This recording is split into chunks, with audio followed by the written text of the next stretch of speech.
Welcome everyone to check out MPL, our podcast. Today we have a very special guest. It's Rebecca Kordatzky, a very long-time resident in Milton, 47 years.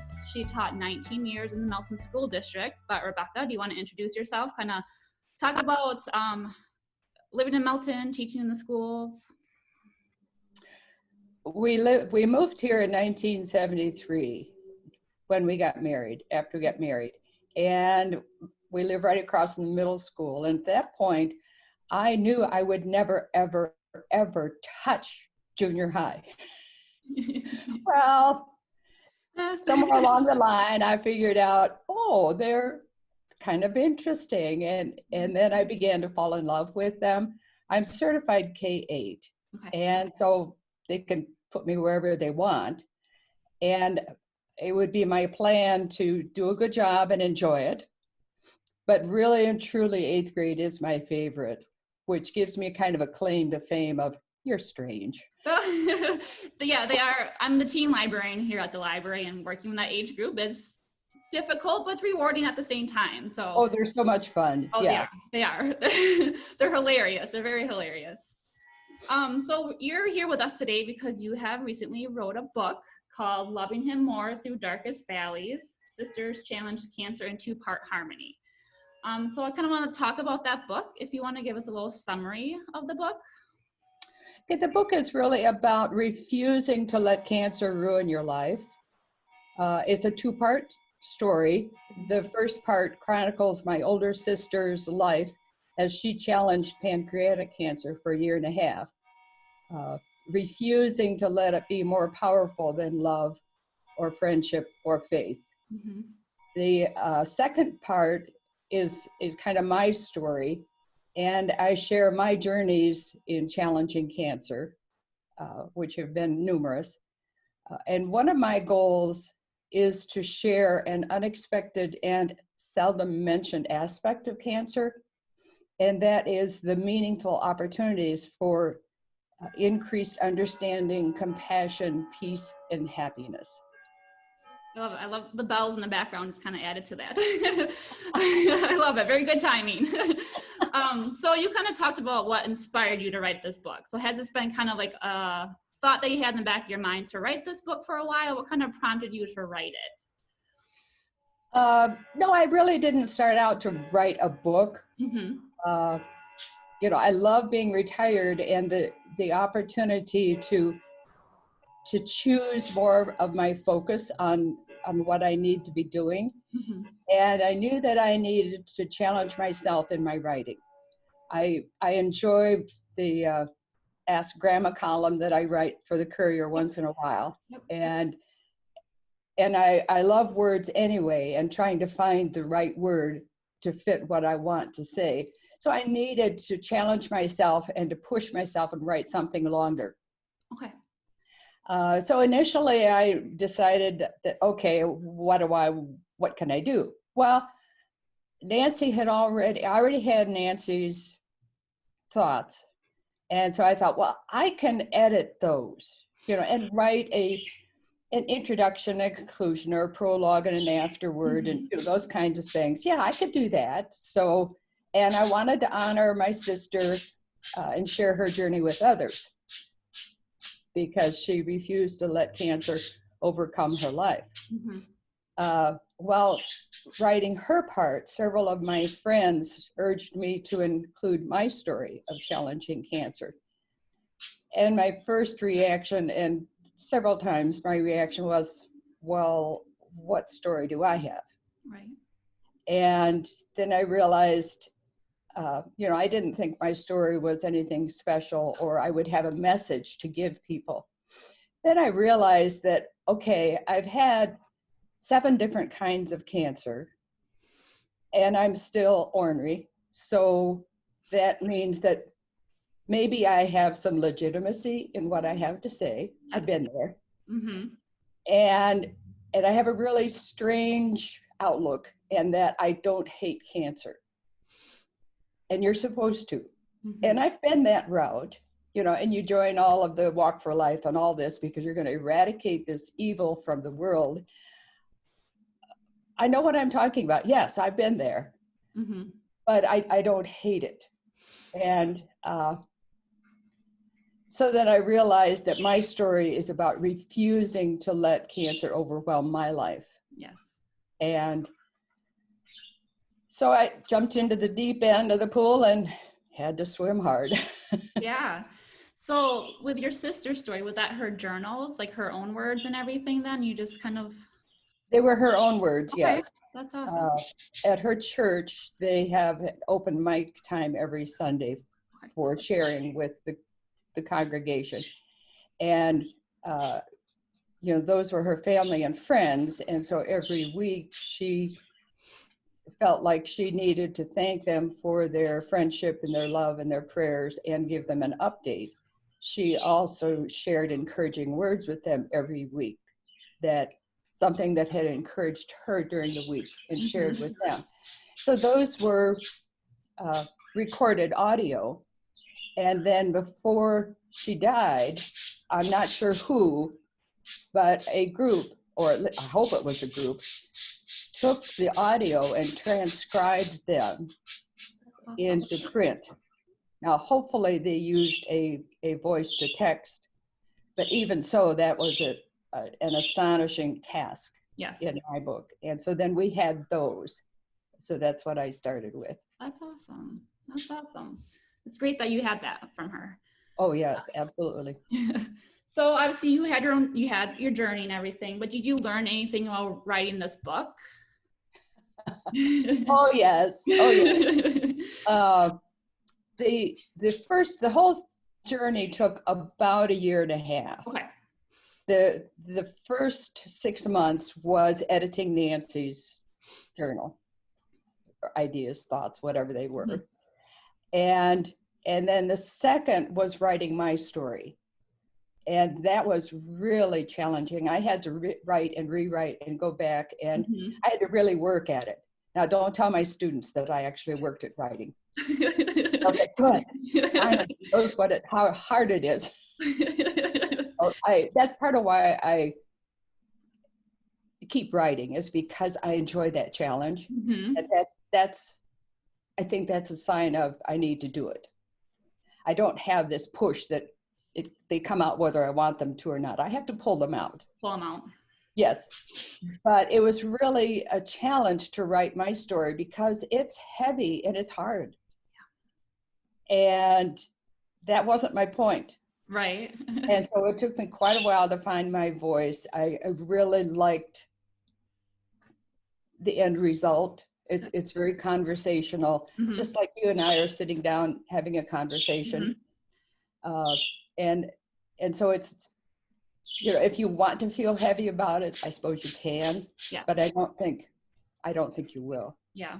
Did you have like people review it for you, or kind of read it along with you to kind of see if that voice is there, or was it kind of like a personal project that you didn't let anybody look at first before it was published?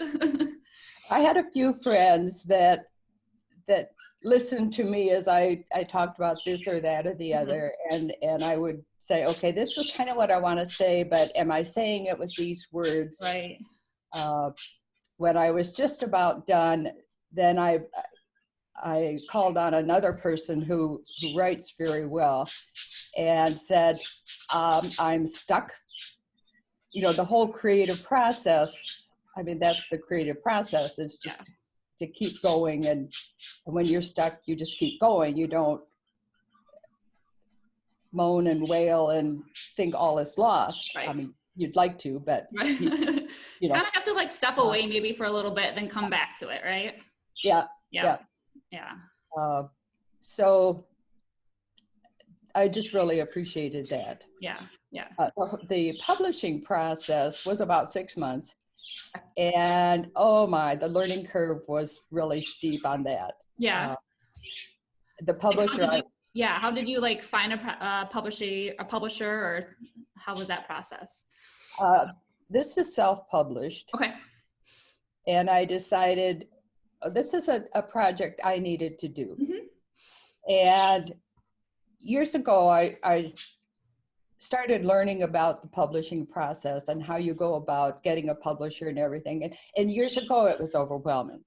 Now it's seems even more so because you start by getting an agent. Yes. Where do I start to find an agent in Right. Milton, Wisconsin? How do I find one that's going to advocate for me? How do I find one that, I mean, I'm sure it's expensive. And how do I trust someone that I don't know? Right. And so I decided to go with self-publishing. I haven't taken any cruises, so this is kind of what I would do instead of a cruise. Yeah. That sounds kind of strange. Yes, it does. I thought, well, right. It made you happy, so. their own, you know. Yeah. And with self-publishing, or at least the publisher I went with, Westbow Press, they have the author be integrally involved with the whole process. That's probably a different experience than if you have a bigger publisher house. So that's that's awesome. And so like I had all these forms to fill out, and I looked at it, I don't know how to do this. So, but I just step by step, I can do this little part. Mm-hmm. And then I had to do this and then this. And the one that really stumped me was, what is the cover going to look like? I don't know. You're supposed to do that for me. But my coordinator kept asking that question. And finally I figured, oh, she wants me to answer that. Mm-hmm. And so I'll try to think about it. And they gave me like 1 million pictures to choose from. And so then, and it was really good. I'm very glad that they have that process. Yeah, that's kind of unheard of, I think. I think authors sometimes just are given a cover. They don't have much say into it. So that's great that you had that part in it. Yeah. Yeah. And that's part of, you know, when I look at the book, it's just, it says mm-hmm. what I wanted, even though I didn't know what I wanted it to say. Right. So that's been good. Mm-hmm. You know, so we stay fresh when we are challenged. Right. Yeah. So you picked out the cover design and you had the book. Like, how was it when you first got that first copy of your book?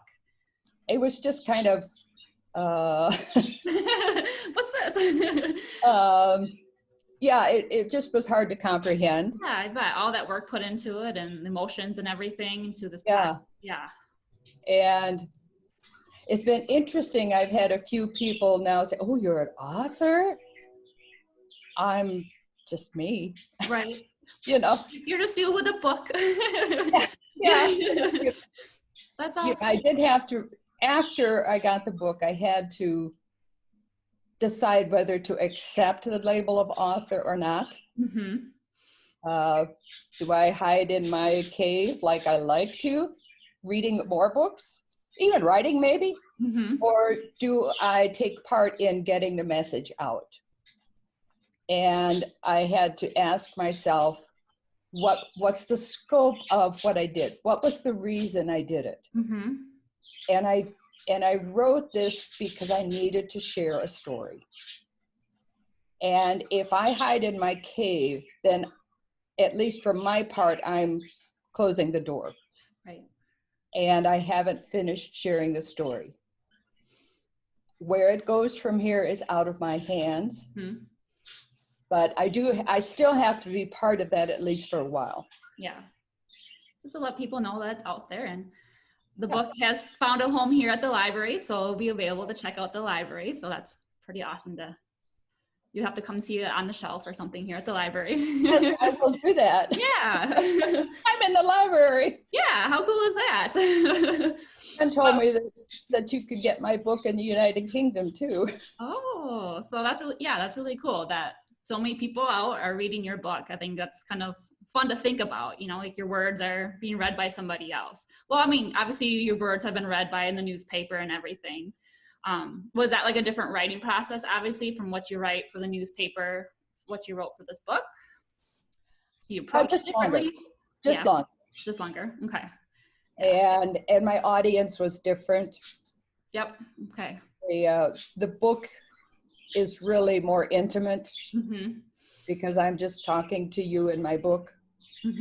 And my part of it is 4 different conversations. Okay. And so the first one, we're out walking some trails, probably at Devil's Lake or something like that. You know, I don't label a place, but, and the second one, we're out in a paddle boat, like on Storrs Lake, is what was in my mind. The third, we visit my grandparents' house, which surprised me. I didn't know that's where we were going, but you suggested it, so I'm okay, let's go. I'd love to show you my grandparents' house. And then the fourth one, we're at a coffee shop. Okay, that's awesome. Do you have plans? Seeing that you went through all this whole the process and everything, you have a finished project. Do you plan on writing more? Do you think? I will keep writing. Keep writing. And in fact, yeah, that's kind of what's rumbling around on the back burner right now. I've actually got a couple, well, and I've had a few people that I haven't talked to about writing really encourage me to keep writing and be very specific about what they appreciated about my writing. And so that's made me stop and think, oh, I didn't think that was special. That's just me. Okay, you enjoyed that. It talked to you, then okay, I need to be open to whatever. So I'm playing with 2 different ideas, and who knows what's going to happen, sure. But each of them focus around a passion that I have. I have a passion for loving life and caring about people. And one of my personal challenges is to write more free verse. Okay, yeah. It's not really poetry because it doesn't rhyme. Yep. But it's got the conciseness of poetry. Yes. And the challenge of finding just the exact right word to create an image and to talk about what we have in common. And a few of the free verses that I've written are really pretty powerful. Okay. And I hesitate to say that because it sounds like I'm tooting my horn, but at the same time, when I step back and I read it, I go, whoa, that has a strong message. So that tells me, okay, you need to push yourself, play with that kind of thing. The second idea that I'm playing with goes along with my passion for helping students learn more effectively and helping them find their strengths. Yeah. I just get real excited about that. And so I'm playing with a way of finding a way to encourage parents who want to ignite passion for learning in their child. I love that. Parents need all the help they can get. And I have different ways of looking at things than the normal. And so that's kind of what I'm playing with right there. That's awesome. I think that sounds like 2 great things, and I can't wait to see what comes out of it. Do you have any suggestions for aspiring authors? I mean, you've taught students obviously for 19 years and you've encouraged them to write and explore themselves. So kind of, do you have any suggestions for someone who wants to maybe try out this process, or they have ideas in their heads and they want to get it out there? Yeah, I think the first thing, and this is strange, but then I come up with strange things anyway, is to rejoice in your dippy first draft. I love it. That has been, I'd say in the last 4 years, that's really been what I've been learning, is just sit down and get started. And expect my first draft to be thrown out. Right, not the best, yes. Yeah. Very often your first draft will look nothing like the end product, but it's a place to start.